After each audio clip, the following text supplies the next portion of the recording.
Hey guys, this is Matt Bailey with the Fowl Pursuit Podcast. Today I am joined with Eric Gibbs again. Eric's, if you listened to the last podcast, you know Eric is a member of the Whispering Willows Duck Club and is a part-time guide for Ducksman Outfitters. How you doing, buddy? I'm good, man. Thanks for having me. Good, good. I appreciate you coming back on. How's things up there been here? I know you shot some specs here lately, and I've been looking like you've been putting in some work up there. How's that going? Man, the blinds are brushed. The rain is here. It's actually raining again today. So I think a lot of people are I think a lot of people have done the rain dance. The last couple of years it's been very dry Mm-hmm. and 3 weeks ago it looked like a desert around here, but we got 5 inches of rain 2 weeks ago, and now we're expected to get two or three tonight. Wow.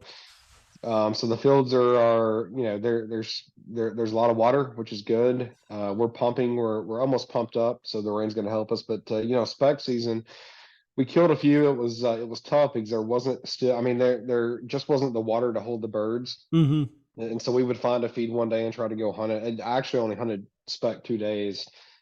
We killed four one day and seven the next. So nothing crazy. I mean, I've been on social media and I've seen some of these big party hunters. I mean, they're 70 man Oh limits, yeah. right? I mean, it's Oh it's yeah. it's insane. So there's a lot of birds if you have the fields that are holding them. Yeah, and I've seen the same. I've seen a bunch of people killing them up there, and I'm very thankful for the rain. We haven't seen any of it down here yet, but we got a chance tonight. It's supposed to be moving in. Well, I think we're supposed to get two to 2.5 inches here, so that'll help us out a little bit. But yeah, I'm very thankful for the rain. And like you said, the water level should be looking pretty right as we come up on season, which is that'll be what next week for y'all. That'll be what, the 18th. Is that correct? Yep, 9 days counting down.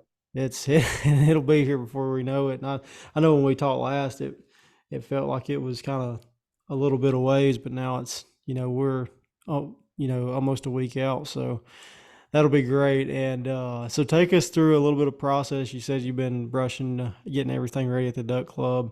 So everything's brushed up, ready to go. How much more pumping do y'all have left, do you think?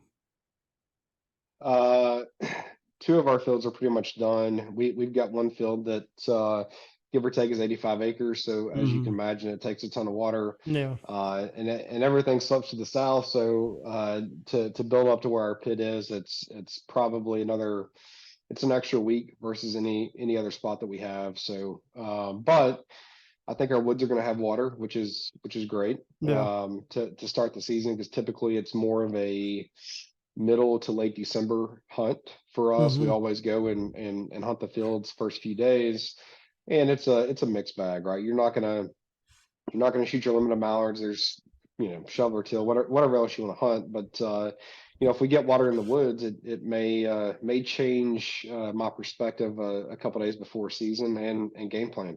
So. Yeah. So what are you seeing as far as bird numbers now? With the extra couple of weeks, and I think when we talked last, it was right before that front that came in there, which I know that pushed a lot of birds in the area. And then now we're getting this secondary front. It's a pretty decent little front that's coming through now.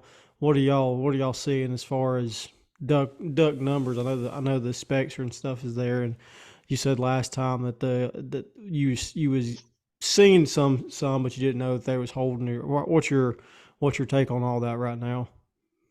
I think it's going to set up to be one of the best openers we've seen. I think all the snow in the Dakotas matched with all the rain here. We had something to hold the birds. Mm-hmm. And so I know Louisiana has a lot of birds right now, and I think that's because, there for a while we had no water, so they just kept flying south. But I'm hearing, stories every night from farmers, or one of the guys that owns Ducksman. He said the flyouts at night are unreal right now. So, I'm very optimistic about the opener, but we'll see. Yeah, that's all you can be. I mean, you can prepare, but it's you won't you never know until it gets here. So, which I think it'll be. I think you're going to slam them up there. Now, will you be? I know you're a part-time guide. Are you actually going to be guiding opening weekend, or are you going to be doing your own thing at your own club? Yeah, no, I'll be with my guys, and my wife at my own club. We've got, we'll probably hunt a couple of different spots opening day, just kind of split up, Hmm. and again, mainly that's typically been fields, but Yeah. with this rain, I know the Cache River has come up substantially, so that may be a woods hunt on opening day, and to be honest, I don't think it gets more special than that, but Hmm. we'll see how much rain we get. Yeah, I'm sure. I mean, I think you'll be fine, especially so in the last couple of weeks that'll be almost 8 inches of rain. So 8 inches don't sound like much, but once you start adding it to river totals and all that, it's a lot of water. It So is. It is. I hope everything goes great for you. We're actually going to stay. We're not going to go down opening weekend. We kicked it around, but we had a lot of stuff going on up here, so we're not going to be able to make it, unfortunately. But we'll circle back around probably in December sometime. So hopefully we'll get up there a few times this year, but we're not going to be able to do it opening day, but it'll be okay. I wish our season doesn't. I mean, it opens a week after, so it's it'll be fine to wait a week, and hopefully, I'm just hoping the rain tonight and tomorrow is enough to get our water levels up, and get a little bit of a push of birds in here, which I actually went. I haven't had a chance to do any like good scouting, but I was in the area where we hunt a couple of days ago. I was going to an event, but I was in the area, so I got to drive over the river, and I kind of left early so I can kind of take some back roads just to see for what I can see from the road. And it's we need some water bad. If we don't get water, I don't think it's going to be any good here. But it is what it is. Alabama. It's never great, but last season was probably one of our best opening weekends we've had in a very long time. So, which who knows? It's if the water gets here and the weather acts right, then it may change it. So we'll see how that goes. But that's one thing I'm just focused on our opening weekend right now, and then we'll get to make some more plans later on down the road. We're going, like I said, we're going. I think we discussed it in our last podcast. We're going to try to go public up there a couple times, but we'll see how that goes as well. So we got everything ready. It's just a waiting game at this point. So um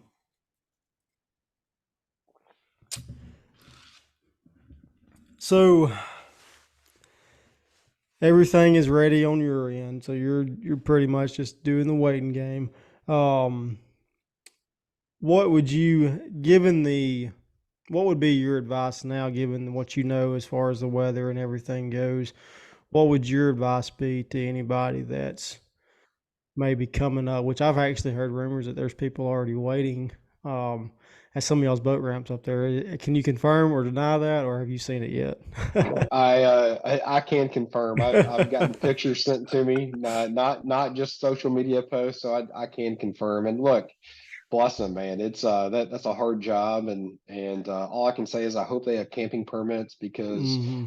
the game of fish have caught on to people lining up, and they've known about it. But typically you have to have a camping permit in some of the spots, so you Hmm. can easily not be legal and law abiding if you're just sleeping in your truck. So just a heads up to, Get to that. some people coming over there. Get your camping permits for sure, and you're pack a bunch of beanie weenies because you're gonna be there for a minute. I've never. I mean, I guess I can understand a little bit, but I've never understood how people can just camp out for days and days and weeks. Well, and now I'm they're good for a they're night, but other than that, I'm done. well, and they're hoping for the right water level, right? Hmm. So some of these WMAs, they open the gates a few days before season, and we're getting some rain, but last year there was so little water. I think there was one hole that had 90 something people in there, and so they were just rotating through and shooting, like just line up, shoot, next volley, next group comes up, and it's just not safe. Yeah. It's duck hunting is that elusive mallard, right? Everybody wants to come to Arkansas for that, but at the end of the day, man, it's just it's not safe, it's not worth it. So hopefully with this rain, I think people will be able to spread out Hmm. more. Um, the most water obviously will be in like the Mississippi River, the Arkansas River, and you can still kill birds on those those rivers. They're not the historical flooded timber that everybody comes to Hmm. hunt. But if you look hard enough, you can find a spot and you kind of spread out. So Now, let me ask you this. I have no idea. Up here, so like our dewatering, which we have dewatering units we can hunt too. So up here, they actually close off gates. Like our WMA that we hunt here, they'll close off the gate so there's no access in there. Up there, is it any different? Can you get access, say, a week before hunting season opens, or do they remain closed until opening day? How does that work up there? yeah, it depends on where you're at. Mm-hmm. I mean, they've all got different dates on when you can put a boat in and Mm-hmm. start looking around. So I mean, it just varies. I got you. See, I wasn't sure about that, and which I'm sure some more people have that same question because up here, it depends on where you hunt. Like, but if you hunt our actual dewatering unit, they lock that thing down. They open it up in October to put the blinds in, but they'll close it down. They'll only give you like a day or two to do that, and then they'll close it down, and then it's shut down. You can't even walk in. Like if you're caught on the premises, you're getting a ticket. So, um, and they don't open it until 3 a.m.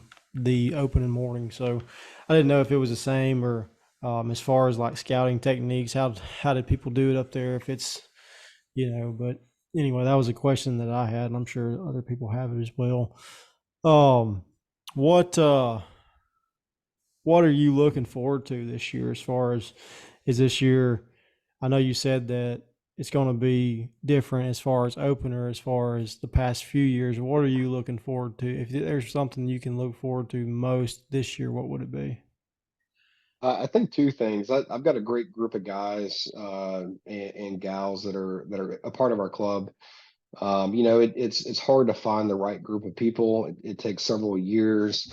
That's number one. But with that same respect, like the land, it takes time to get Mm-hmm. right access to the right land, right? And so we've got a combination of both. And so I'm excited to hunt with some new faces and continue the relationships I've had over the years. The second piece of this, and we talked a little bit, but I've actually just joined up with Drake, so I'll be on the pro staff this year, and Nice. so I've got some good gear that will soon to be coming in. Their waders, the boot is unreal. So I'm excited about the new waders and just some new products to wear and try out. So. Oh yeah, for sure. That's great. I can't knock Drake whatsoever. I've wore Drake for almost every year that I've duck hunted, except for this past year. I've swapped Gator Raiders, but I have nothing bad to say about Drake. They've kept me warm. Which my gear, I still got some gear that I use for backup gear now, but I still use their Drake 3-in-1 jacket. It's like 5 or 6 years old, and that thing is still holds up. It's still 100%. It's still waterproof. It is nice to have in the bag for sure. Um, so did you just sign that? Did you just get that deal with them here recently, or? Uh, yeah, pretty recent. And we're kind of tying it to the club, et cetera. Mm-hmm. So we've got several people that will be supporting Drake and their products. I grew up wearing Drake, Mm-hmm. right? And I've had it all. I've had Drake, Sitka, Banded, and like a lot of the people that work at all those locations. But just had some really good conversations as of late with Drake and decided it was the best move for us and that they've been very good to us. So we want to represent them and they're local. I mean, I live right down the Mm-hmm. road. I'm in Oh all yeah, I'm I'm yeah. in They're from I'm in Olive Olive Branch, Branch. Mississippi. Yeah, I Yeah. mean they're a jump, skip, and a hop Oh down yeah. the road for me. So. They're like I said, I can't say anything bad about them. I love them. I've used them, and actually, so I'm the Coleman County Ducks Unlimited chairman here, and we've done like when we do our banquets, we deal directly with Drake, Higdon, all them, and they've super easy to work with. I've worked with them in the past as far as like getting stuff for our events and stuff. Super nice people. I mean, it's like they're a big company, but if you call them and you need something, they're on it. So I do appreciate that. They're a big company with like I guess you would say like a small town value. That's the vibe that I get when I talk to them on the phone. Whenever I'm dealing with them with that, because I got to deal with them every year. But that is, I can't say nothing bad about them, and I really like 80%, 80 to 90% of my duck hunting stuff is still Drake. And like you said, when I when I was growing up, the Drake was the thing to have. So, I got all kind of T-shirts that's like 10 years old still, and I still wear them I still wear them every now and then. But I can't say nothing bad about them whatsoever. But that's cool that you got that you're on the pro staff. Do they do a pro staff or a field staff? It's the same thing, isn't it? Yeah, there's a few different levels based on if you do it Mm-hmm. club wise or individual. And what really got my wheels turning. So a buddy of mine bought Gardner, Mm-hmm. and so I was over in his office the other day, and he had some of the Drake weight. I said the other day, several months ago now, but I put on the new waders, and I mean it game changer. And I've been through so many different pairs of waders. I've never worn Sika waders. But I've been through, and I'm pretty rough on this stuff, right? But Yeah. I've been through banded. I used to have Drake back in the day, but just the way they've made them, the boots good. They've got elastic under the armpit now that it's really just form fitting, but it's flexible, keeps the heat in. So it's really good products. And I go back and not knocking any other manufacturer or brand, but I go back in my closet. I've had Drake stuff since, I don't know, I was 15, Mm-hmm. right? 20. So, I'm 37 now, and it's stood the test of time. So, as much as I hunt, I need somebody local that I can count on and it supports us. And, in return, we want to do the same for them. Oh yeah, for sure. For sure. And I can't, like I said, I'll repeat myself, but I can't say anything bad about them whatsoever.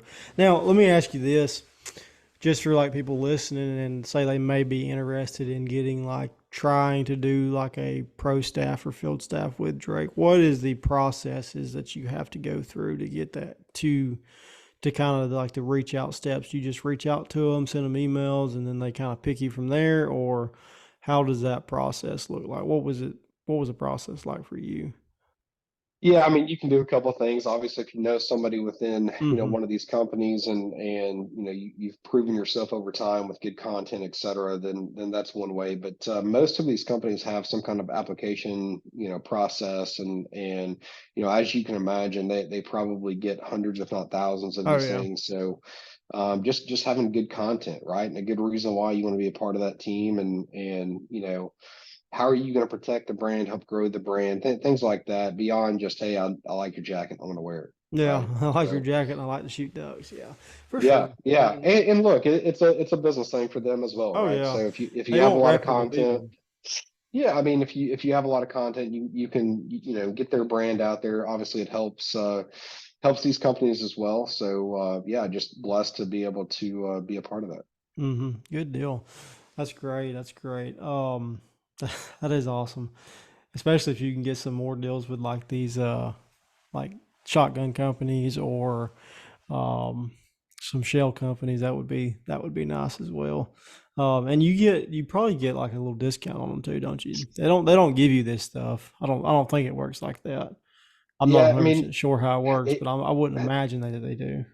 yeah, I mean, I can't really disclose anything specific Okay. with certain deals, but certain deals are better than others, depending on kind of what level you are with these companies. But if you're a part of the pro staff, et cetera, typically you've got like a friends and family discount code Hmm. that let's just say your dad, brother, friend needs something.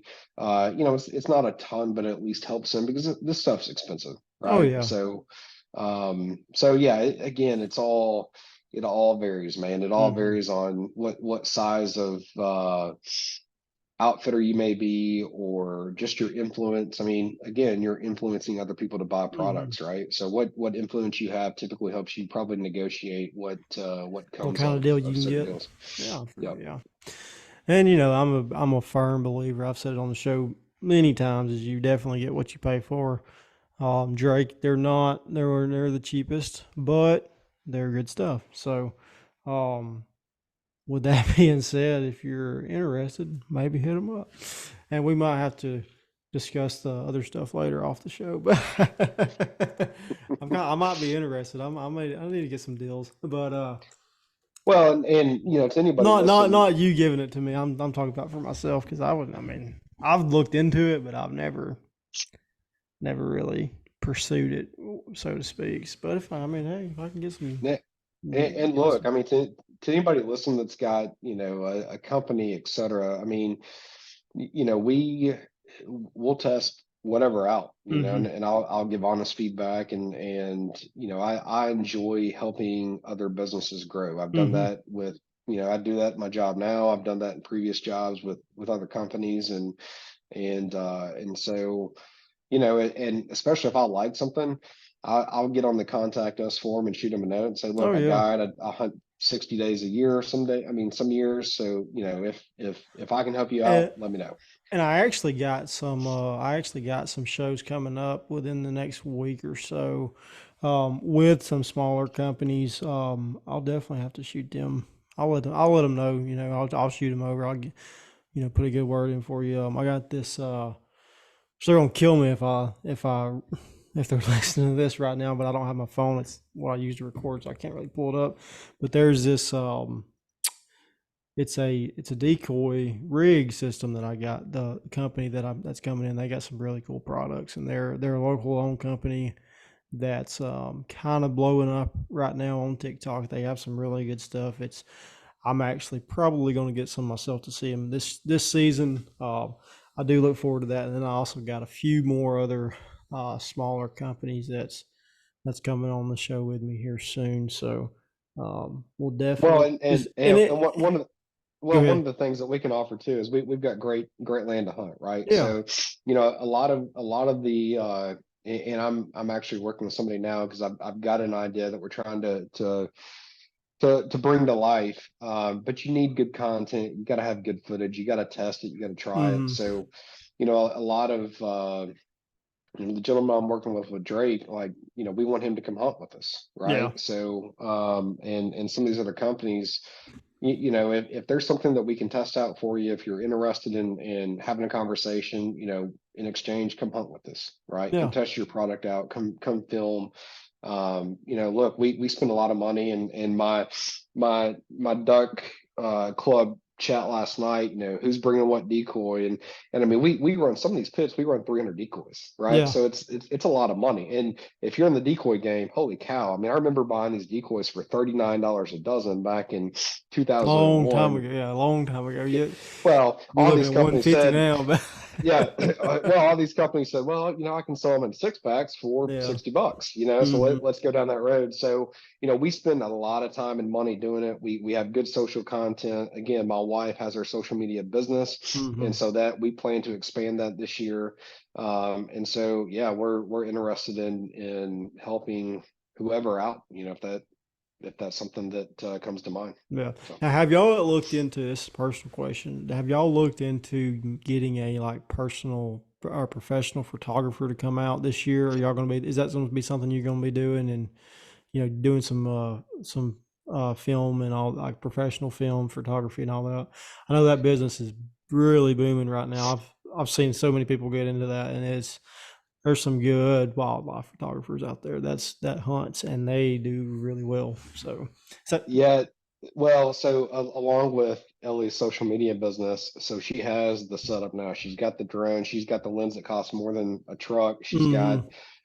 you name it. So she's really dove into that space, and she has produced some really good content, from a video standpoint and from a just a still frame standpoint. So I'm lucky enough that she's there. She knows Yeah. to hunt. So we'll have that, and I don't have to like source that So other outsource it, than yeah. so we're excited. We started our Instagram page. We've been very private the last several years, not something that we really wanted to blow up on social media, Mm-hmm. but we want to bring back to life like what hunting truly means. You Yeah. see all these you see all these pile picks, right? And everybody thinks you've got to go and if you kill a limit, great, but you see so many people disappointed if you don't kill a limit. Mm-hmm. Well, I don't care if we shoot one, I don't care if we shoot zero. It's still, you're not capturing the right moment if you're Oh only yeah. posting the pile pics. So we're trying to bring bring everybody back to reality of the reason that you hunt, right? It's the fellowship, it's the good times, Mm-hmm. it's the adversity. I posted something on Instagram last night. 10 days out, can't wait to season, can't wait for the fellowship, the flat tires, the skunk days, all the, everybody sees what's good, but 98% of the time you've got that flat tire. You've Oh got to yeah. deal with this. But we still come back because of the fellowship, Yeah, right? and I got a funny story to that. So last year, opening morning at Arkansas, we was down there. We was hunting at up near Pocahontas, and we was leaving the lodge there. And so we get up. It's like early in the morning. I throw my keys to my buddy of mine, and I'm like, "Hey, go just because he's gonna go start his truck." I said, "Hey, if you don't mind, go start mine too." Well, we we get out there, get everything ready, get out there. And I didn't know this, but I just bought a brand new truck at the time. I've only had it for like 2, 3 weeks at the time. Did not know this, but my key locked itself in my truck. And we're like probably 30 minutes from the duck hole. We got about 50 minutes to get there before safe shooting lot. And it's like, here we are, keys locked up. And we couldn't just pile up in his truck because my truck has a camper shell on it. So we had all the guns, all the gear in the back of my truck. Couldn't get my truck unlocked. we yeah, that was fun. It wasn't funny at the time, but it's hilarious now. Anyway, we wound up getting it unlocked. We had to, I mean, we pretty much destroyed the lodge trying to find like clothes hangers or something because everything we had was in the truck. So we didn't really have much on us, but we finally got it unlocked. Got there in the nick of time, and actually had a very really good hunt that morning. So it all worked out. But it does like stuff does happen, and that's the thing is like we're always going to remember that time that we locked the keys in the truck open more in Arkansas that we but you you remember the good hunts too, but you're never going to be like, yeah, I remember on this day that we shot 47 birds, and and we post. You're not going to remember that.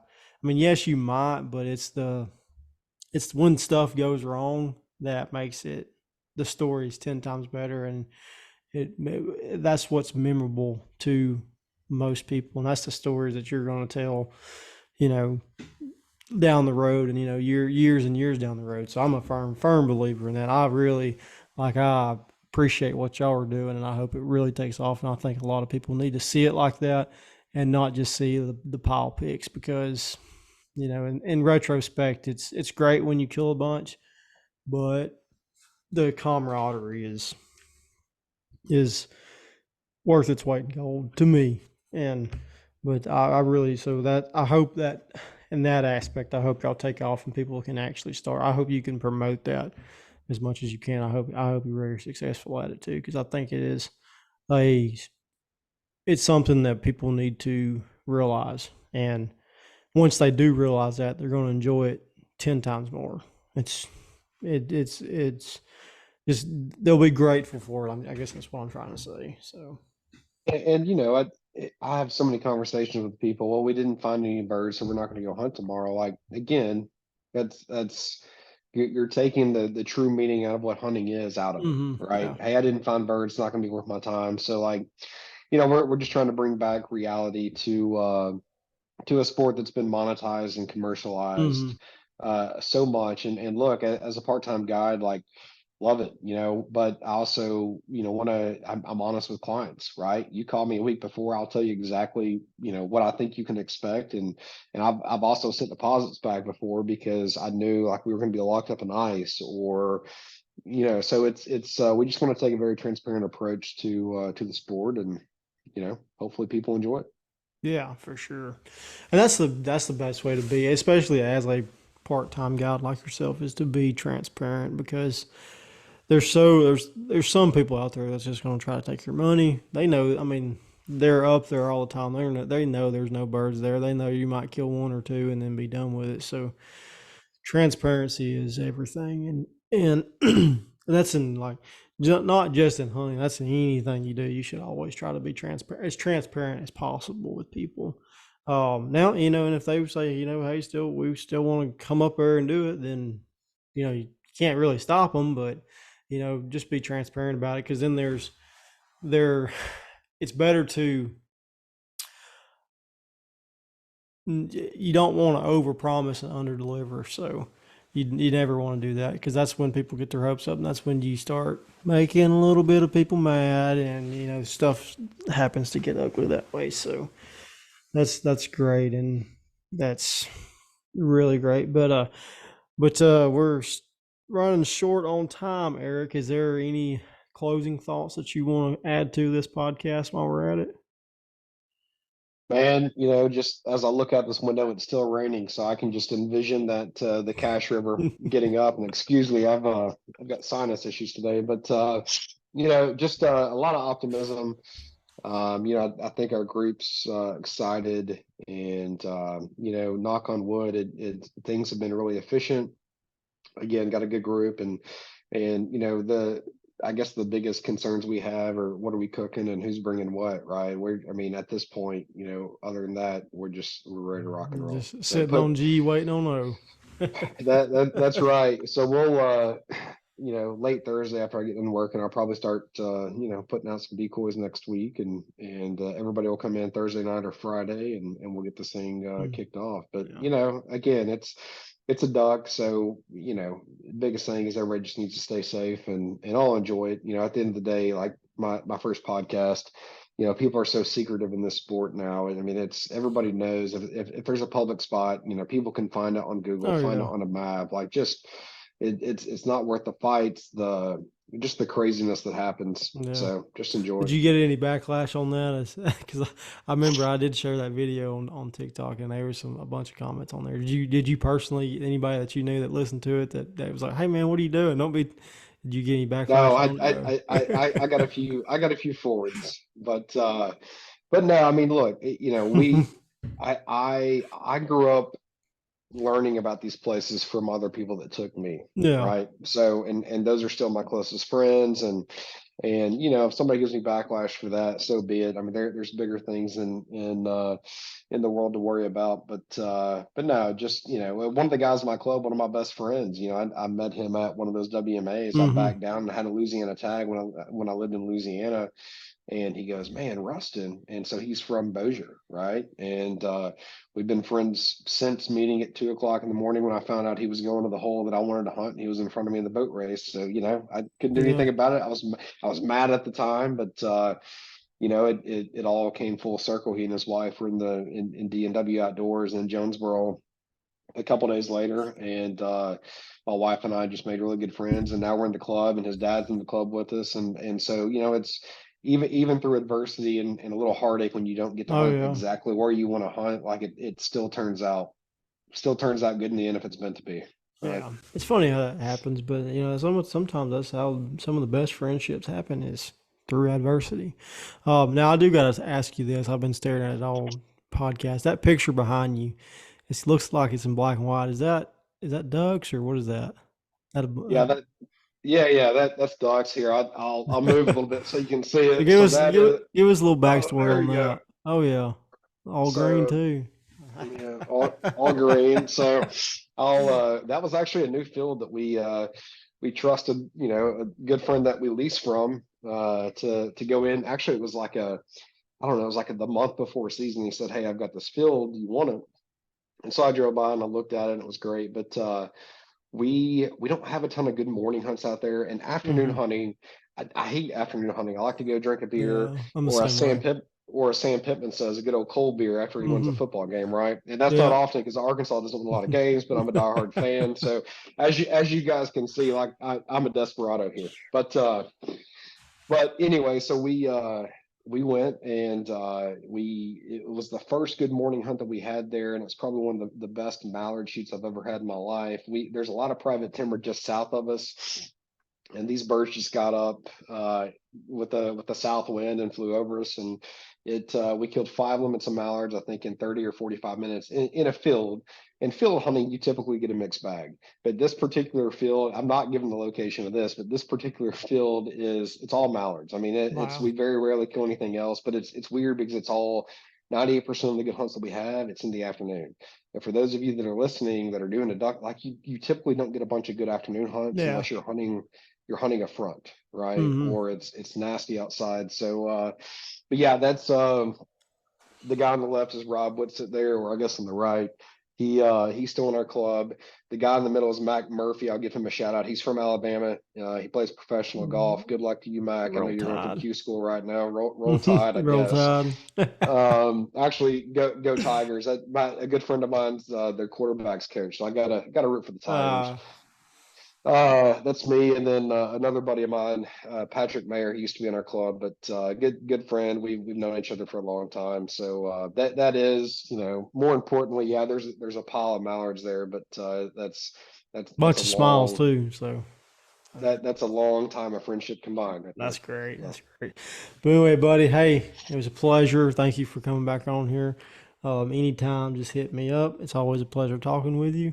And I hope y'all have a successful opening morning down there or up there. Let me know how it goes, and it'll be here, be here before we know it. So, but awesome.